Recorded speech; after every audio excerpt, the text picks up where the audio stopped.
Ladies and gentlemen, this is the 74th Miss Universe competition. This is now 2204 and don't forget to like and subscribe. Magandang araw Pilipinas! Narito na naman tayo para sa isa na namang nakakatuwang update tungkol sa ating pambato sa Miss Universe 2025, si Maria Atisa Manalo, ang kinatawa ng Miss Universe Philippines. Ngayong araw ay namangha ang lahat sa kanyang ganda at grace habang siya ay napapaligiran ng mga tanawin at tunog ng kulturang Thai.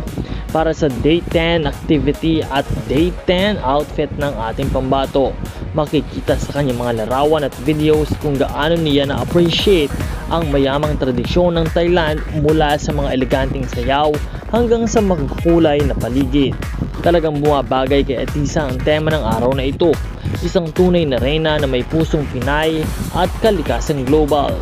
Ngayon naman, mga kababayan, ay oras na upang ipakita natin ang ating suporta sa kanya. Patuloy nating iboto si Atisa Manalo sa Miss Universe Up, powered by Centrix. Kaya naman, kahit na patuloy na nangunguna ang ating pambato, ay patuloy pa rin natin siyang suportahan at iboto sa Miss Universe Up. Narito kung paano iboto. I-download lamang ang Miss Universe App sa App Store or sa Google Play Store. Panoorin ang mga ads o bumili ng votes para magkaroon ng libreng boto.